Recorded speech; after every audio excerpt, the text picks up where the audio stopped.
Konnichiwa, my crafty friend, and thank you so much for tuning in to today's video where I am so excited to share my latest art book project, which is kind of like a cultural appreciation tribute to Japan.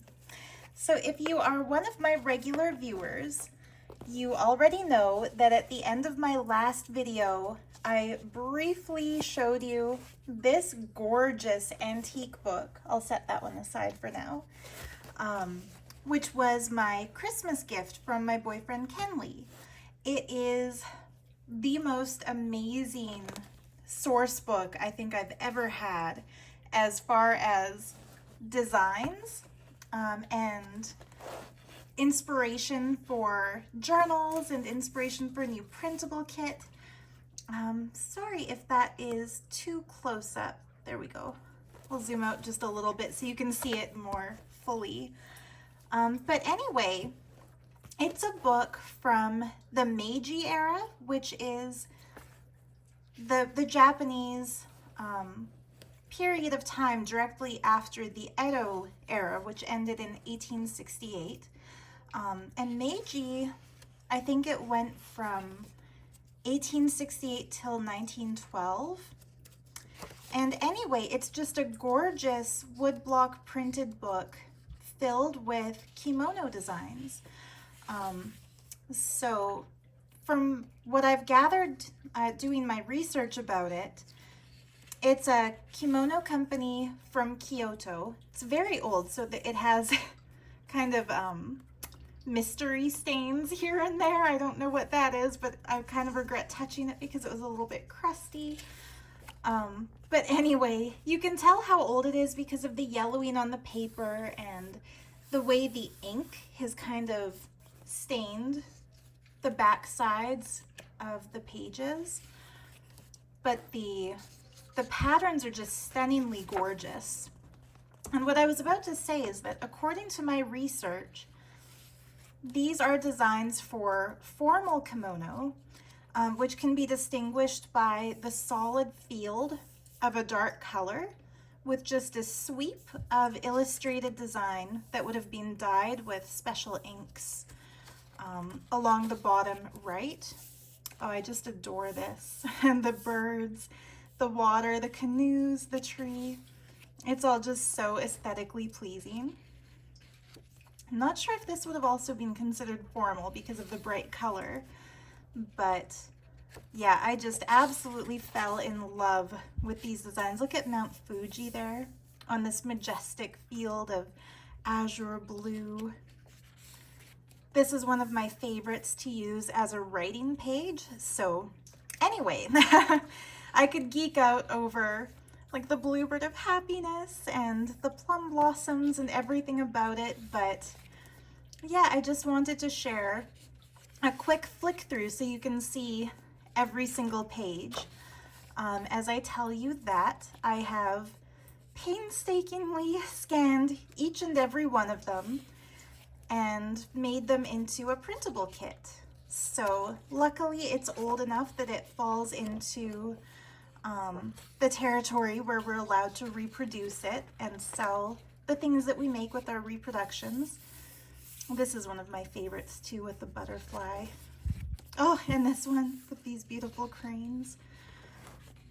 But yeah, so these are the originals. Just stunningly gorgeous. And like some of the pages were really roughed up, like this one here. The holes had completely ripped through, so it's no longer bound into the book. It's just a loose page, so I'm very careful when I turn the pages with how I handle it.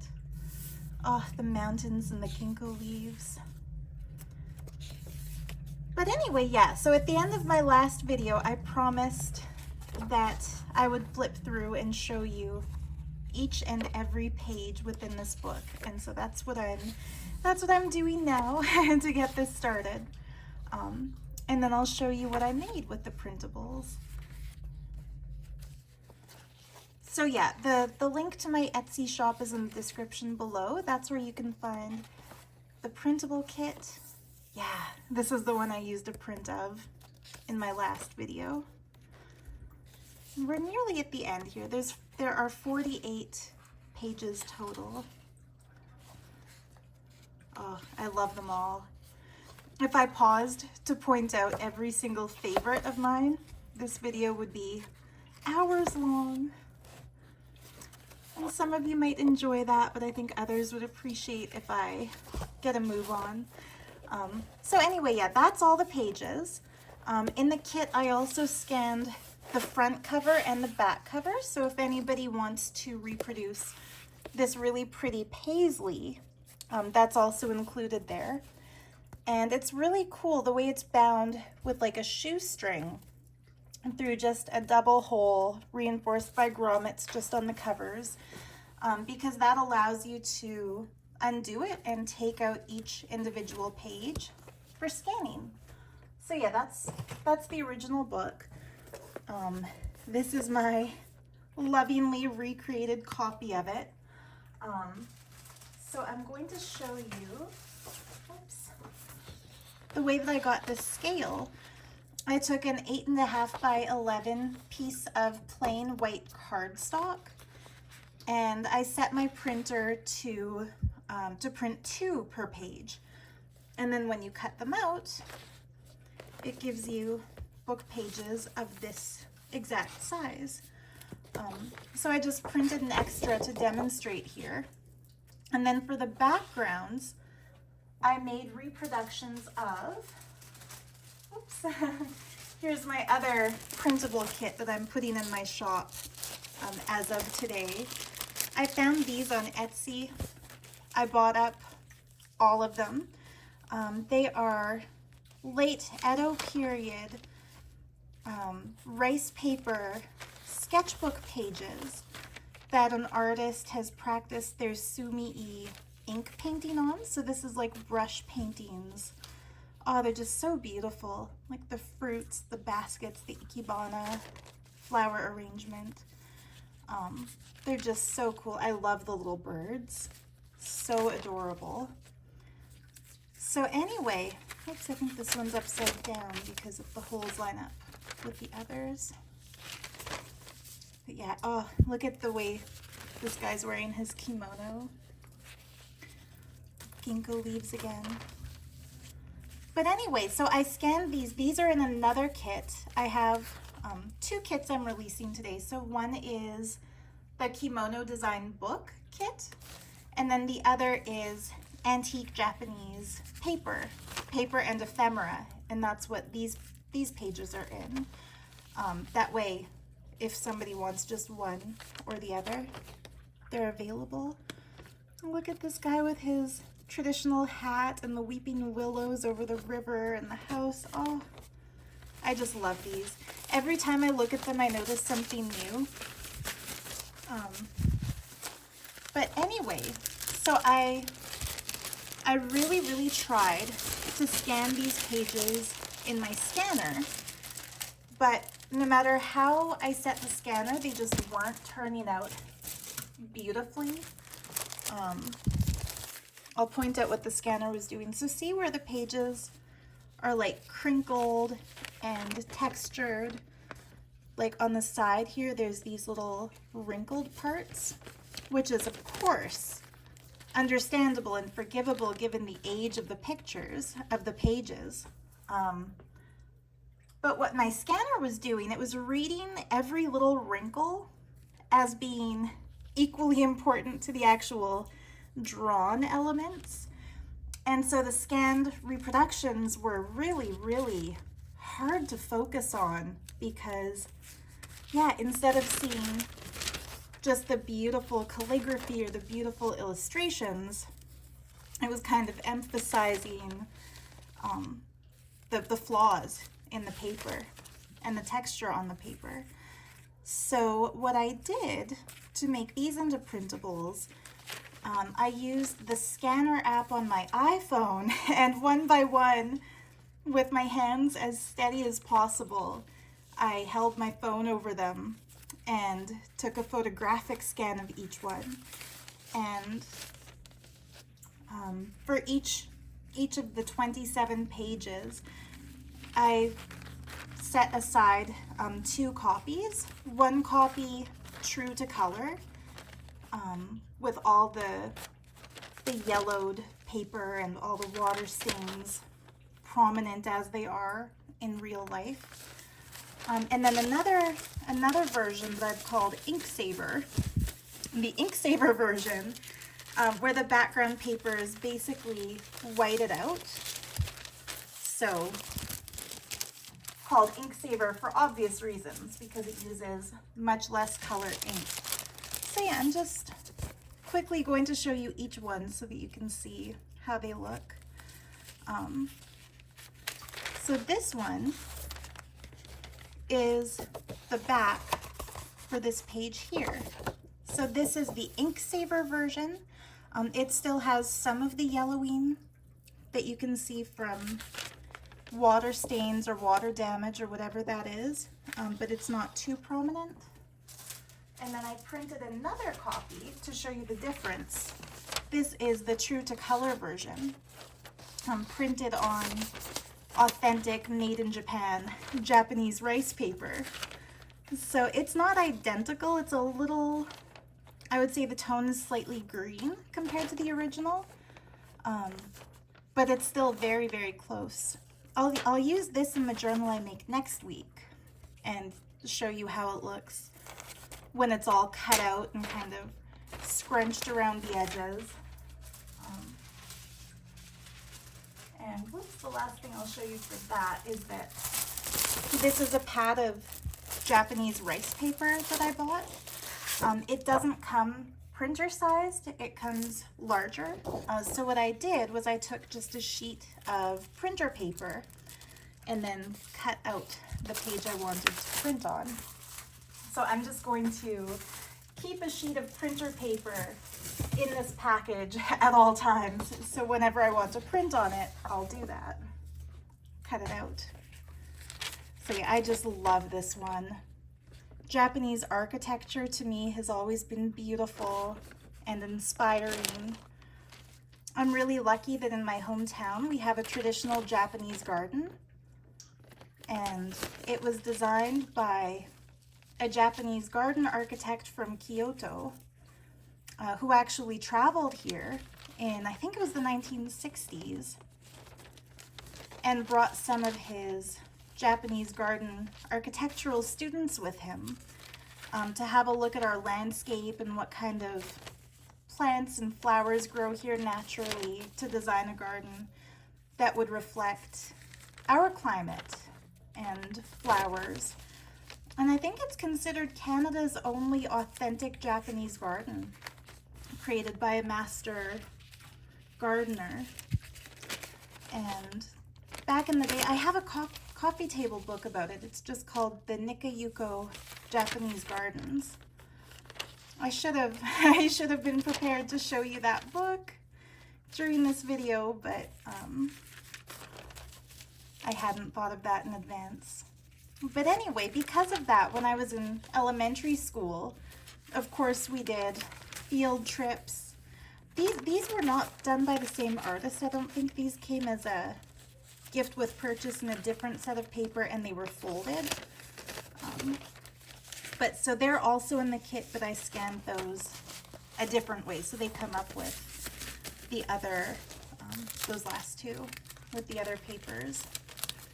But anyway, yeah, as a kid, our school field trips would often take us to the Japanese gardens, and we would get to see the ladies there serving tea with their traditional kimonos, and they would tell us about the Japanese design principles and how their garments are worn. And of course, we would each do a piece of origami as part of the cultural experience, and eat a little bit of rice with chopsticks and taste the green tea, which made us feel very grown up for grade 1 students. So I really did grow up with a love for Japan, and I've always admired the textiles and the art and the architecture. So yeah, I finally decided I have to make a book to showcase that. So for next week, I'm hoping to make like a proper junk journal. But for this week, I just really felt like that book needed to be needed to be reproduced in full. So for the cover, I took a piece of cardboard and, whoops, like just a full printer paper sized piece of cardboard, and then using, oops, this might be easier if I show it to you with this stuff. Using the pages, these are the other half of the pages I printed. Using one of these, I put it on the cardboard and cut it just like a tiny bit, like a 1/4 of a centimeter larger than the paper. Because on the original book, I noticed the cover was just ever so slightly larger than the paper. And then because on this book, the front cover is folded, so it can fold open. So I kind of scored the top piece of cardboard right after the grommeted holes, so it could also be folded open. I kind of regret doing that. I think what I should have done was cut that strip off and then wrapped it in paper. But anyway, it is what it is. I still think it turned out looking really beautiful. And then luckily on the printables, the holes are very clearly visible. So I just took my crocodile and cut out all the holes and then laid a paper that had been previously cut on the top and the back cover, punched those holes, and then put the grommets in. And that gives it that really finished, I think, professional look. And then, yeah, the fabric that's wrapping it is from, I think it's called the Showa era, which was between, oh boy, 1940 and 1988, or no, 1920 to 1988. One of the more recent eras. So yeah, the fabric is vintage. I ordered it from an eBay seller in Japan, and it's hard not to order all the beautiful fabrics, but I really love how this one turned out. I'm not sure whether the camera's picking it up or not, but all of these little splashed areas are actually metallic gold, which is really cool to see.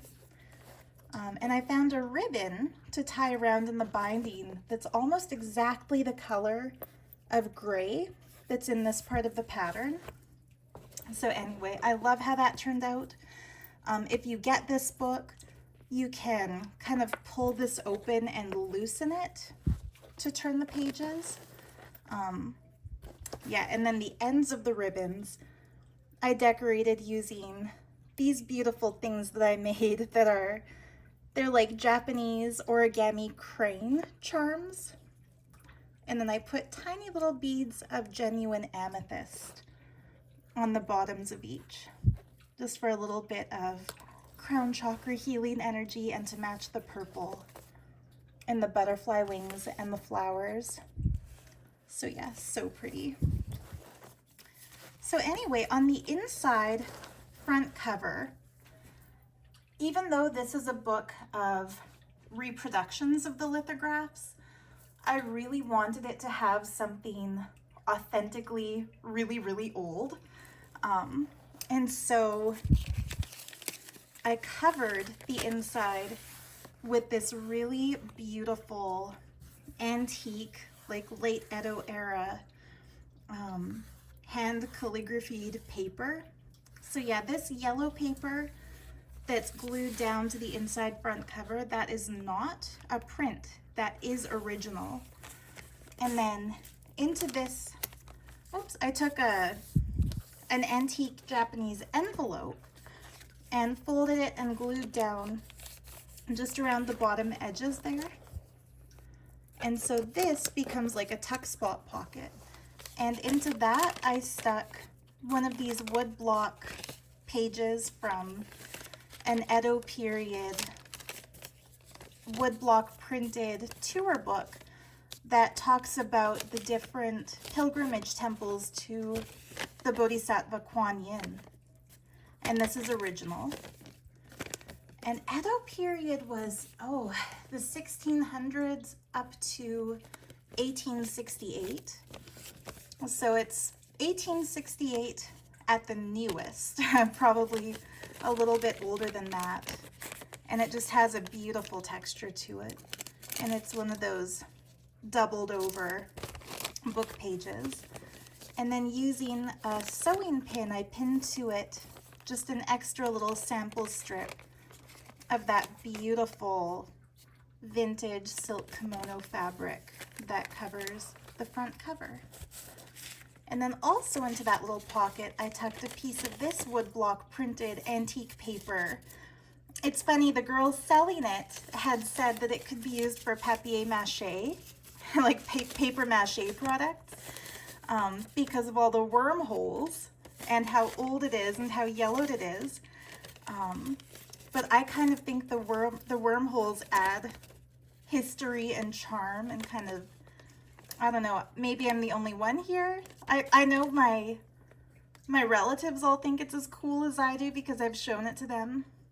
But yeah, I think the wormholes kind of add something. It makes it feel authentically old and historic. So yeah, those tuck in there.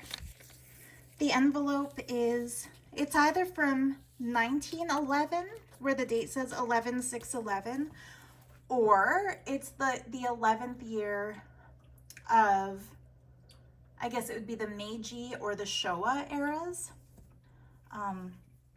But it's definitely late 1800s to early 1900s, over 100 years old.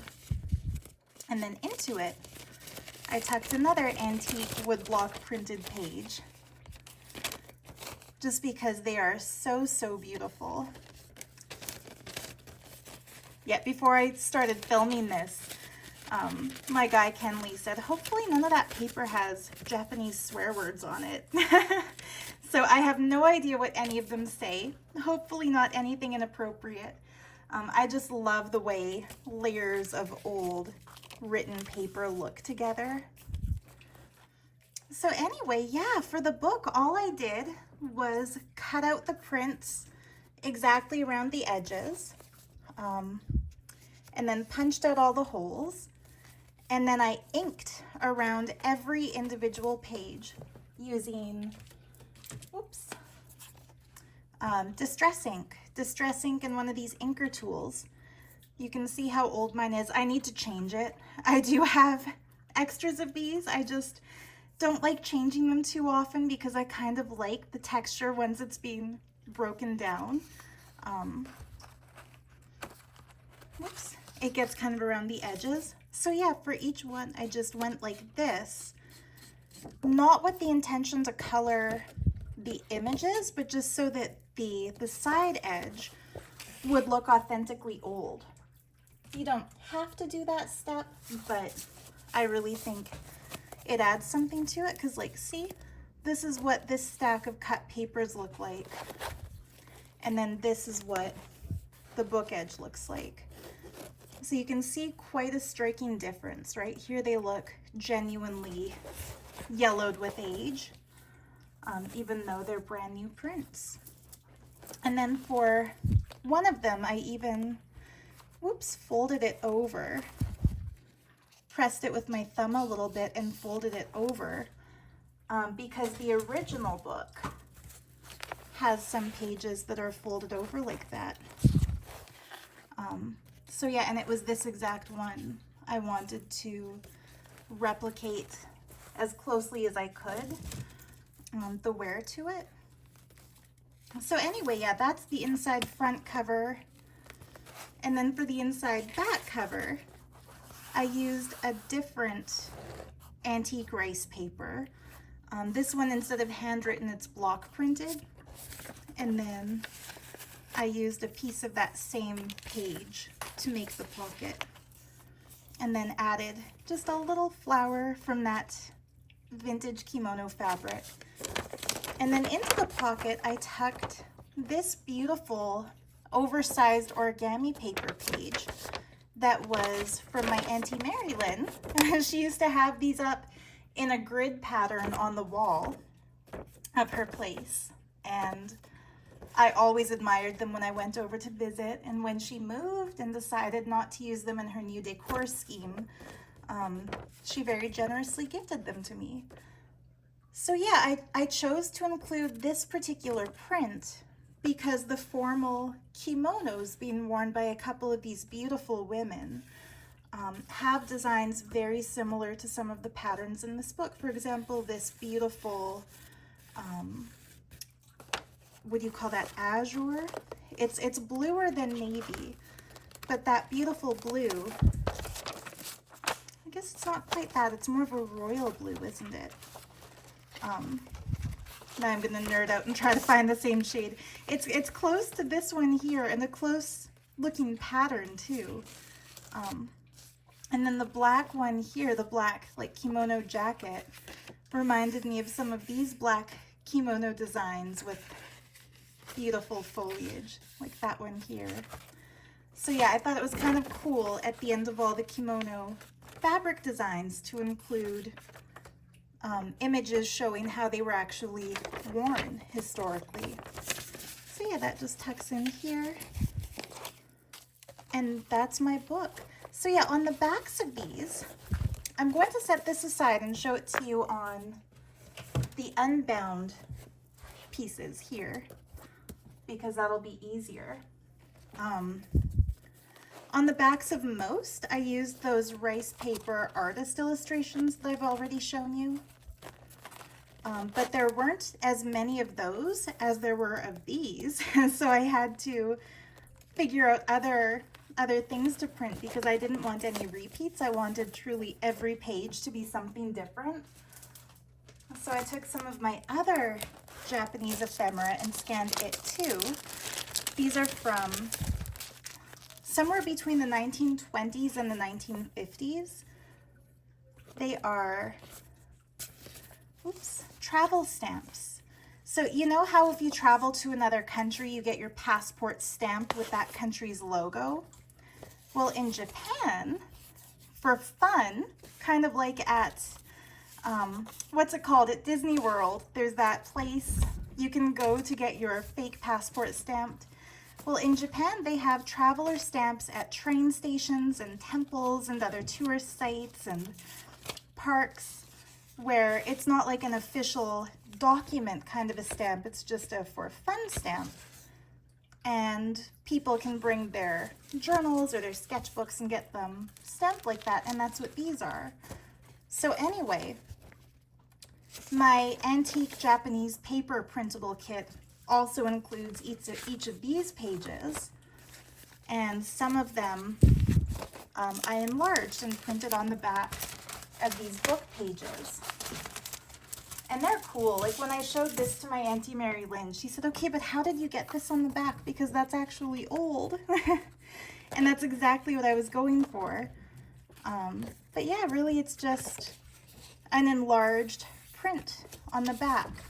So yeah, if you decide to make one of these, all the backs are in the printable kit called Antique Japanese Paper and Ephemera. This is just some calligraphy paper and various levels of zoomed in and blown up. So yeah, very, very cool. These are printed rice paper, also available in that printable kit. And the cool thing, these are from the 1930s or the 1940s. And one thing that I found really, really cool about Japan is that their copyright laws are a little bit different from the ones that we have here in Canada or in the States. So here, copyright takes effect after 100 years of publication. But in Japan, if it's something that's been commercially produced, it's after 70 years. So I did the math and realized that, yeah, things from the 1940s and the 1950s are now public domain. So that is pretty cool. That's how I was able to include these awesome images. So yeah, the only things on the backs of some of the images that are not in these printable kits are these ones here. 7 different images of the goddess Kuan Yin. But these are also available in my shop as the Kuan Yin mini book printable kit. And like I said, it was a Japanese book, printed in the Edo period. But yeah, I don't need to go through all of these again because you've seen them. But basically that is it. The book that I made. So this is in my shop. I have 2 more of these charms. So maybe I'll keep them aside and one day I might make another like this. But for now, this took, boy, I don't know how many hours of work between constructing the cover and cutting out the pages and punching the holes and figuring out how to get my scanner to do it. Here's the last thing that I will tell you in this video, pro tip. So in last week's video, I had shared a print that I had made of one of these pages that, to my chagrin, all the blue came out black and I couldn't figure out this one. All the background had come out black and I couldn't figure out how to get it to scan true to color. Well, for me, the solution was changing my printer scanner from document setting to photo setting. So if you're ever trying to scan images and you can't get the colors to look quite right, check your settings and hopefully it'll be that easy. Sounds easy. Took me hours of struggle before I finally Googled it and found out what to do. But anyway, I am so excited about how this one turned out. I think it is a fitting tribute to a country that has always inspired me. I think every page is a work of art worthy of reproducing. And yeah, I just hope that wherever they are now, the artists who did these beautiful sketches and who designed these beautiful textile prints are happy to see that there are people admiring their work once again and using their designs. So yeah, there it is. Thank you so much for watching. If you're inspired to make one of these too, I would love to see how yours turns out. If you want to tag me in it, if you share pictures anywhere, if you'd like to pick up the one that I put together here, it will be in my Etsy shop. And yeah, hopefully I'll see you next week with another Japanese inspired project. But yeah, next week's will be a junk journal. So thank you so much for watching. Much love to you. Bye for now.